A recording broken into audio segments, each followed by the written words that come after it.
Hi friends, welcome back to our channel the rice couple. ఈరోజు మనం చేయబోతున్న video coconut barfi. మీ ఇంట్లో పచ్చి కొబ్బరి ఉన్నట్లయితే ఒకసారి ఈ రెసిపీ ట్రై చేయండి. కొబ్బరిని చిన్న చిన్న పీసెస్గా కట్ చేసుకొని మిక్సీ జార్లోకి యాడ్ చేసుకోవాలి. చిన్న చిన్న పీసెస్గా కట్ చేసుకున్న తర్వాత ఒక కప్ తీసుకొని ఈ కొబ్బరిని మొత్తం కొలుచుకోండి ఎన్ని కప్స్ వచ్చాయో. ఇలా కచ్చా పచ్చాగా మిక్సీ పట్టుకోవాలి. ఒక ప్యాన్లో 2 టేబుల్ స్పూన్ గీ యాడ్ చేసుకొని మనం మిక్సీ పట్టుకున్న కొబ్బరిని యాడ్ చేయాలి. గీలో కొబ్బరిని ఫ్రై చేయడం వల్ల కోకోనట్ బర్ఫీ ఫ్లేవర్ చాలా బాగుంటుంది.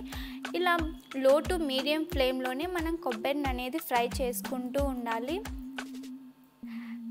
సింపుల్గా ఈ రెసిపీ అనేది ప్రిపేర్ చేయొచ్చు. ఇలా కొంచెం కలర్ చేంజ్ అయిన తర్వాత కొబ్బరిని టర్న్ ఆఫ్ చేసుకోండి స్టవ్. ఒక కప్ బెల్లం తీసుకొని అందులోకి 1/2 కప్ వాటర్ యాడ్ చేసుకొని స్టవ్ మీద పెట్టుకొని మిక్స్ చేసుకుంటూ ఉండాలి. ఈ బెల్లం మొత్తం కరిగేంత వరకు మనం స్టవ్ మీదే మిక్స్ చేసుకుంటూ ఉండాలి. చూడండి, ఇక్కడ మొత్తం బెల్లం మొత్తం కరిగింది. ఇక స్టవ్ టర్న్ ఆఫ్ చేసుకొని ఈ బెల్లం మొత్తాన్ని మనం కొబ్బరి ఫ్రై చేసుకున్న ప్యాన్లోకి డైరెక్ట్గా ఫిల్టర్ చేసుకోండి.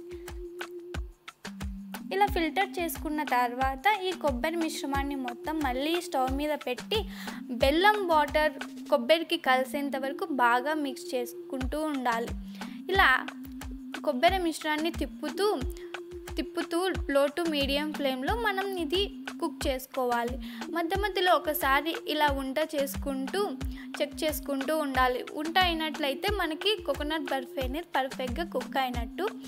ఇక్కడ ఇంకా కొంచెం జ్యూసీగా ఉంది, సో ఇంకొద్దిసేపు మనం ఫ్రై చేసుకోవాలి. మళ్ళీ ఒకసారి చెక్ చేసుకుంటున్నాను 5 మినిట్స్ తర్వాత.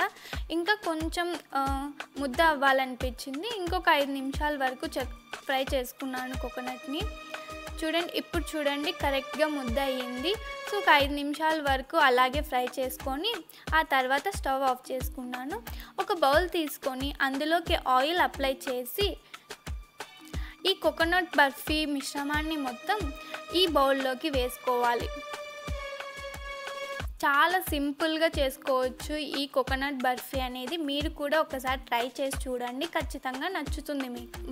ఈవెన్గా స్ప్రెడ్ చేసుకోవాలి. నేనైతే చేత్తో ప్రెస్ చేద్దాం అనుకున్నా కానీ కాలుతుంది. సో ఒక కప్ తీసుకొని దాంతో ఈవెన్గా ఇలా ఒత్తుకుంటున్నా అన్నమాట, ప్రెస్ చేసుకుంటున్నా.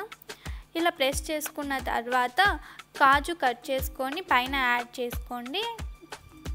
ఇలా ఒక 2 అవర్స్ పాటు చల్లారనిచ్చిన తర్వాత చిన్న చిన్న పీసెస్గా కట్ చేసుకొని సర్వ్ చేసుకోండి. ఈ వీడియో కనుక మీకు నచ్చినట్టయితే మీ ఫ్రెండ్స్కి రిలేటివ్స్కి షేర్ చేయండి. Thank you.